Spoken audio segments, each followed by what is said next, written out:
हाय दोस्तों, welcome back to option trading सीखें।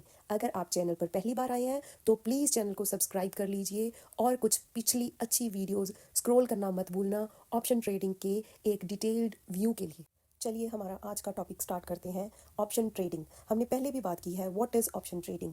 Screen पर दिए गए लिंक को क्लिक करके आप उन वीडियोज़ को विजिट कर सकते हैं जिसमें हमने डिटेल्ड ऑप्शन ट्रेडिंग एक्सप्लेन की है। आज हम ऑप्शन ट्रेडिंग से रिलेटेड कुछ इंपॉर्टेंट टर्म्स जैसे lot size, IV, open interest, PCR and timing के बारे में डिटेल से डिस्कशन करेंगे और देखेंगे कि उनका इम्पैक्ट हमारी ट्रेडिंग पे क्या पड़ता है और उन्हें यूज़ करके सही ढंग से हम कैसे प्रॉफिटेबल ट्रेड कर सकते हैं। लॉट साइज किसी भी ऑप्शन के लिए लॉट साइज से भी डिसाइड करती है। जैसे बैंक निफ्टी के लिए एक लॉट साइज में मिनिमम 30 ऑप्शंस होती हैं। मींस 30 ऑप्शंस के नीचे हम मार्केट में ट्रेड नहीं कर सकते। और मान लीजिए कि आपकी ऑप्शन का प्राइस 200 है, तो एक लॉट में 30 हुई तो टोटल आपका हुआ 6000। ये वो अमाउंट है जो आपके डीमेट अकाउंट में होनी चाहिए to execute that trade. Profit में जाए या लॉस में जाए ये बाद में डिसाइड होगा, लेकिन इतना अमाउंट, इतना प्रीमियम आपको अपने अकाउंट में रख कर फिर चलना पड़ेगा, फिर ही आप एक ट्रेड एग्जीक्यूट कर पाओगे। How do options look like? Options देखने में कैसी लगती हैं? दोस्तों, ये है बैंक निफ्टी की ऑप्शन की एक एग्जाम्पल। इसके 3 हिस्से हैं, बैंक निफ्टी, डेट और सीई। बैंक निफ्टी जो है ये इंडेक्स नेम है, इसकी जगह पे सिर्फ निफ्टी, मिड निफ्टी, फिन निफ्टी कुछ भी आ सकता है। नेक्स्ट है एक्सपायरी डेट, इसमें डेट, मंथ और ईयर तीनों मेंशन होते हैं। और लास्ट है सीई। सीई मींस कॉल और अगर इसकी जगह पे पी ही ओ मींस पुट। वैसे इसकी फुल डेफिनेशन है कॉल यूरोपियन या पुट यूरोपियन। ये यूरोप से बन के आई थी, इसलिए ई लगा ही रहता है। बैंक टू बैंक या कंपनी टू कंपनी ये आगे पीछे हो सकती हैं डेट और सीई, लेकिन यही फॉर्मेट है। ये तीनों चीज़ें आपको हर ऑप्शन में विजिबल मिलेंगी हमेशा। आगे बात करते हैं ओ आई, ओपन इंटरेस्ट। सिंपल भाषा में मार्केट सेंटिमेंट्स। अगर दिवाली का समय है तो पटाखे महंगे होंगे, अगर होली का समय है तो रंग महंगे होंगे। यही एक मार्केट सेंटिमेंट है जो इसको भी इन्फ्लुएंस करता है। दोस्तों, मार्केट या तो ऊपर जाएगी या नीचे जाएगी या साइडवेज रहेगी। जब मार्केट ऊपर जाएगी तो ओ आई ऊपर जा सकता है, नीचे भी जा सकता है, और जब मार्केट नीचे जा रही है तो भी ओ आई ऊपर भी जा सकता है और नीचे भी जा सकता है। अगर मार्केट ऊपर जा रही है और ओ आई भी ऊपर ही जा रहा है, मींस ओ आई की वैल्यू बढ़ रही है, ज़्यादा लोग इंटरेस्ट दिखा रहे हैं, मार्केट पहले से ऊपर है, अब ट्रेंड बनेगा, नए हाई बनेंगे, मार्केट और ऊपर जा सकती है।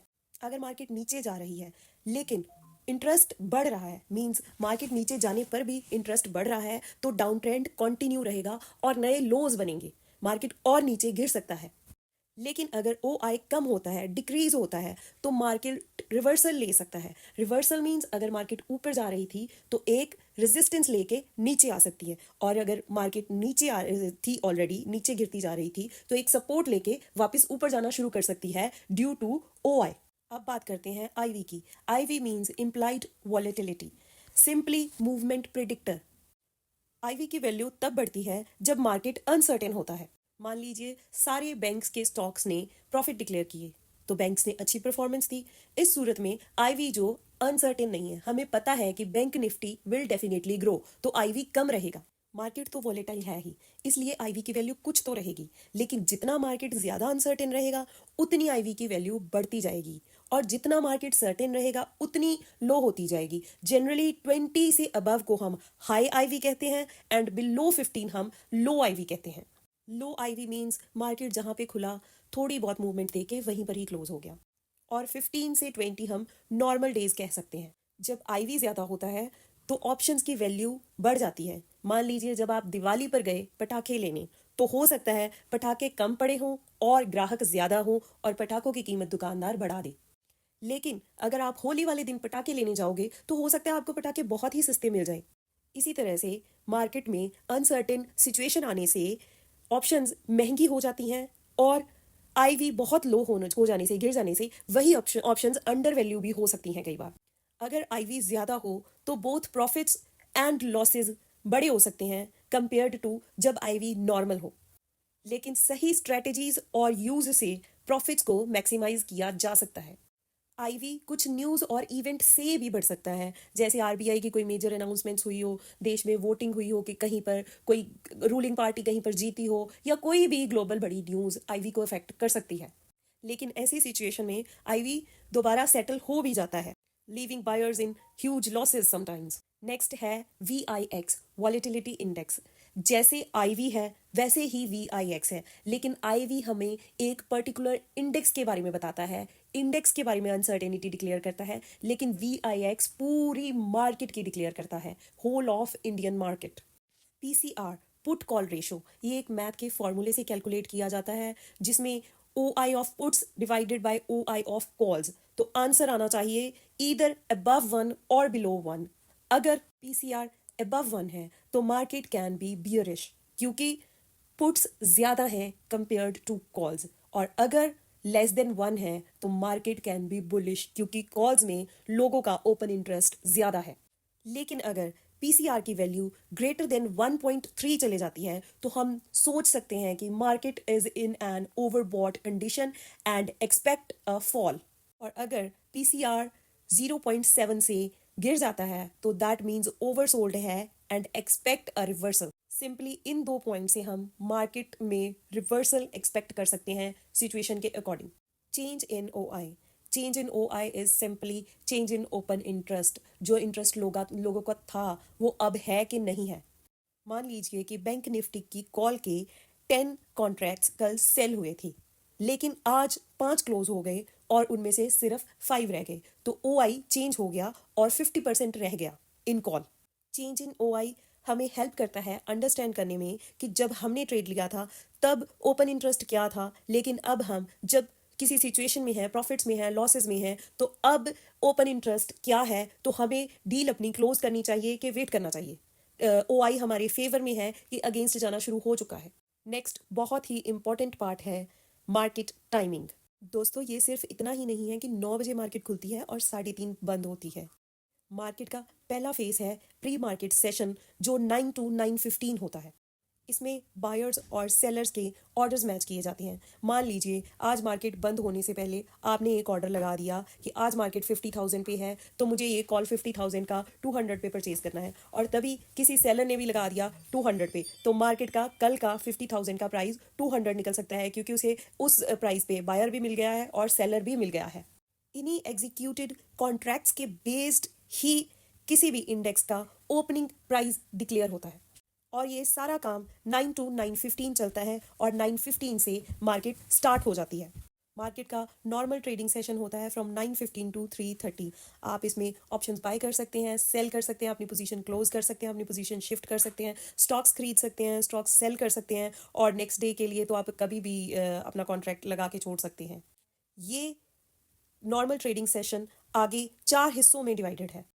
पहला है हाई IV, ये 9:15 to 9:45 रहता है। जब मार्केट ओपन हो गई, ओपनिंग प्राइस डिक्लेयर हो गया, तो उसके बाद हड़बड़ी मच जाती है। जो बड़े प्लेयर्स हैं अपने ट्रेड्स लगा देते हैं, उसकी वजह से IV काफ़ी बढ़ जाता है, मार्केट काफ़ी अनसर्टेन होती है इस सिचुएशन में। तो अभी रियल जो मार्केट का रिस्पॉन्स है थोड़ा आगे समझ आता है, ये टाइम थोड़ा क्रूशियल होता है। इस टाइम में आपको ट्रेड बिल्कुल नहीं लेना चाहिए, स्पेशली अगर आप नए ट्रेडर हैं, अगर आपके पास कम एक्सपीरियंस है, क्योंकि ज़रूरी नहीं है कि जो 9:15 to 9:45 का ट्रेंड रहा हो वही ट्रेंड सारा दिन रहे। कई बारी सिर्फ बड़े प्लेयर्स सिचुएशन क्रिएट कर देते हैं ताकि दूसरे लोग उसमें फंस जाएं, और बाद में जो चीज़ एक बार निकल गई दोबारा हाथ ही नहीं आती।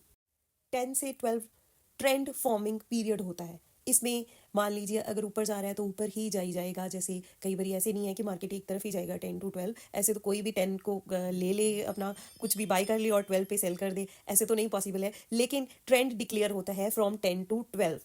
नेक्स्ट पार्ट है 12 to 1:30। ये एक डल फेस माना जाता है। मान लीजिए इसमें मैक्सिमम लोग लंच करते हैं, ब्रेक ले लेते हैं, थोड़े थक जाते हैं।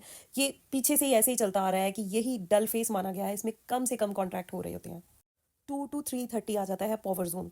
इसमें सारे इंट्राडे कॉन्ट्रैक्ट्स क्लोज हो जाते हैं, बहुत सारे लोग अपनी पोजीशंस क्लोज कर लेते हैं, और कुछ लोग, जैसे आज मार्केट एक्सपेक्टेड था कि बढ़े लेकिन गिर गई, तो काफ़ी ज़्यादा गिर गई, तो कुछ लोग नए ऑर्डर्स लगा देते हैं कि हो सकता है कल मार्केट दोबारा रिवर्सल ले ले, या उनकी अपनी रिसर्च उन्हें कहती हो कि हमें बाय ही करना चाहिए, या मार्केट फर्दर कल भी गिरेगी तो हमें पहले ही सेल करके रखना चाहिए। मार्केट गैप डाउन या गैप अप हुई तो we can grab good profits. तो ये सारे काम फ्रॉम 2 to 3:30 ही होते हैं, इसलिए मार्केट यहाँ पर भी वॉलेटाइल होती है। उतनी नहीं होती जितनी 9:15 to 9:45 होती है, लेकिन this as well is called a power zone. इस 2 to 3:30 के टाइम पर थीटा डिके भी स्ट्रॉन्गेस्ट होता है, और OI तो फ्लक्चुएट करता ही है क्योंकि मार्केट में काफ़ी ज़्यादा कॉन्ट्रैक्ट्स क्लोज हो जाते हैं और काफ़ी ज़्यादा नए भी इसी टाइम पे फॉर नेक्स्ट डे होते हैं। तो ये थे दोस्तों कुछ important points OI, IV, PCR and timings जिनको ट्रेडिंग में प्रॉफिट करने के लिए समझना बहुत ज़रूरी है। हमें पता होना चाहिए कि मार्केट किस साइड ट्रेंड कर रही है और क्यों कर रही है, OI क्या है, IV क्या है, PCR क्या है, टाइम फ्रेम कौन सा है जिसमें मार्केट ऊपर जा रही है या नीचे जा रही है या साइडवेज जा रही है और मार्केट आगे क्या कर सकती है। इनकी हेल्प से आप अपने ब्रेक इवन पॉइंट्स ढूंढ सकते हो, ऐसे पॉइंट्स जहाँ पे आपको एंट्री लेनी चाहिए और प्रॉफिट कमा के मार्केट से निकल जाना चाहिए। ऑप्शन ट्रेडिंग सीखे में आज इतना ही। आगे फिर एक और नया टॉपिक लेकर आएंगे ऑप्शन ट्रेडिंग से रिलेटेड ही। हमारे साथ बने रहने के लिए प्लीज़ चैनल को सब्सक्राइब ज़रूर कर लें और कोई भी क्वेश्चंस हो कमेंट सेक्शन में छोड़ दें। हम कोशिश करेंगे कि आपकी हर क्वेरी को क्लैरिफाई किया जाए। Thank you for watching.